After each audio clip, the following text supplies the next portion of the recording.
अस्सलाम वालेकुम दोस्तों, मैं हूं आपका होस्ट गुलाम शबीर और आप देख रहे हैं यूट्यूब चैनल नॉलेज ऑफ हिकमत। तो दोस्तों, आज हम आपको बताएंगे भुने हुए चनों के बारे में कि भुने हुए चनों को किस तरीक़ों के साथ खाया जा सकता है और इसमें कौन से अज्जा पाए जाते हैं और ये किन किन चीज़ों में काम दे सकता है। इससे बहुत से काम लिए जा सकते हैं, बहुत सी चीज़ों में इसको इस्तेमाल भी किया जाता है, अक्सर मजूनों में इसको इस्तेमाल किया जाता है। तो उधर हम इतना लंबा तो नहीं जाएंगे आज इस वीडियो में, मैं मुख्तसर सा इस वीडियो में आपको बताऊंगा कि इसके और इसमें जो अज्जा हैं और इसके जो मैंने टाइमिंग के बारे में आपने थंबनेल पर देखा है उसके बारे में मैं आपको बताऊंगा। तो दोस्तों, ये वीडियो और एंड तक देखिएगा, आपको यकीनन बहुत सी चीज़ें नज़र आएंगी शायद जो आपने अक्सर और भी वीडियो देखी होंगी जो आपको ना नज़र आए। तो सबसे पहले इसके नाम सुन लें। चना को अरबी में हमस कहा जाता है, फ़ारसी में इसको नखूद कहा जाता है, गुजराती में इसको चीना कहा जाता है और मराठी में हरे भरे कहा जाता है, सिंधी में इसको भोगड़ी कहा जाता है और बंगाली में छोटा टट कहा जाता है, पंजाबी में इसको छोले कहा जाता है और अंग्रेज़ी में इसको गर्राम कहा जाता है, ब्लैक ग्राम। तो मिजाज इसका गरम खुश्क है, रतूबत फजीला है और इसके अलावा इसको इसकी रोटियां भी खाई जाती हैं, शायद आपको ना पता हो। इसको इसका आटा पीसा जाता है, उसके बाद इसकी रोटियां पकाकर खाई जाती हैं, बहुत मज़ेदार होती हैं। और हमारा ये मौजू नहीं है, इसीलिए मैं इधर जाना नहीं चाहता, सिर्फ थोड़ा सा यही बताना चाहता था जो मैंने आपको बता दिया। अगर इसमें जाऊंगा तो वीडियो बहुत लंबी हो जाएगी। तो भुने हुए चनों के बारे में आज हम आपको पूरी डिटेल बता रहे हैं कि इसमें क्या चीज़ है क्या नहीं है, वो आप गौर से सुनिएगा। इसमें जो सबसे पहले ये है कि ये शुगर फ्री हैं, ठीक है, नया खून पैदा करने में बहुत ज़्यादा मामून साबित होते हैं। और उसके बाद जो नज़ला और ज़ुकाम होता है उसमें भी ये बहुत ही अच्छी चीज़ है। इसमें कोलेस्ट्रॉल और चिकनाई से बिल्कुल पाक है, जिस्मानी ताकत के लिए भी बेहतरीन चीज़ है, कब्ज़ कुशा है। और जो मैदे के मरीज़ हैं उनके लिए भी ये बहुत अच्छी ग़िज़ा है, वो भी इसको खा सकते हैं और इससे फ़ायदे उठा सकते हैं। तो मैं आपको बताता जाऊँगा ये चने को कौन नहीं जानता, ये हैं चने, ठीक है, ये चने। तो ये थे इसके जो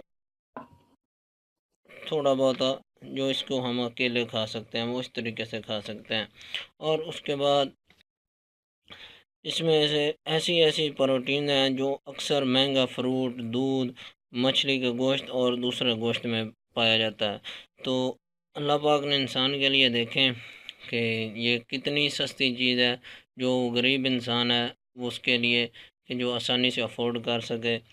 तो जो प्रोटीन अल्लाह पाक ने मछली, गोश्त और फ्रूट, दूध वगैरह में रखे हैं, वो सब अज्जा इसमें पाए जाते हैं। आप इसको ख़रीदें, खाएं, बहुत बेहतरीन चीज़ है, इससे वज़न भी नहीं बढ़ता। और जो दोस्त कोई खेल से साथ खेलते हैं, कोई खेल या कोई भी चीज़, या ऐसे दोस्त जो बॉडी बिल्डिंग का बहुत शौक़ रखते हैं, उनके लिए भी ये बहुत बेहतरीन चीज़ है।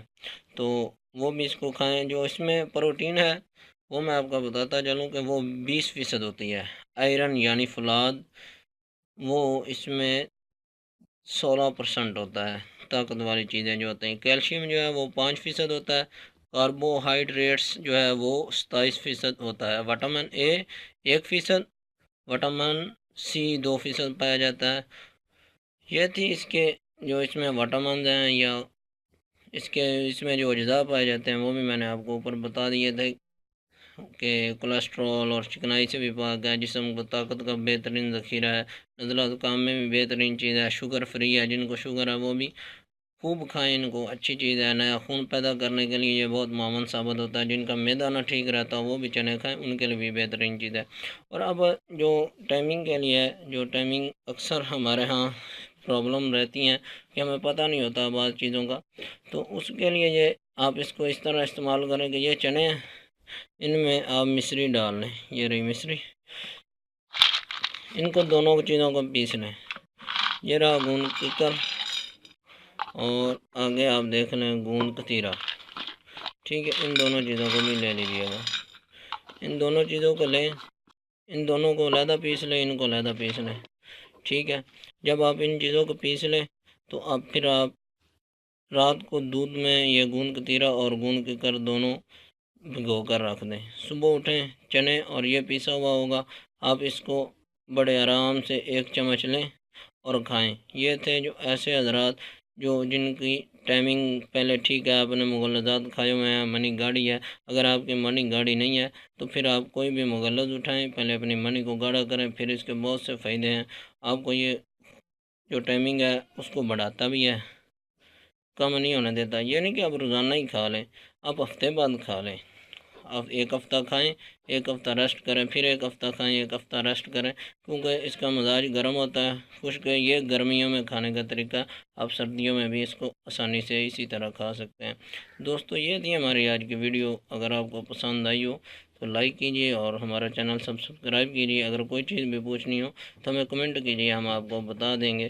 तो ये थी हमारी आज की वीडियो, यकीनन पसंद आई होगी। ओके, अल्लाह हाफ़िज़, अस्सलामु अलैकुम व रहमतुल्लाहि व बरकातुहू।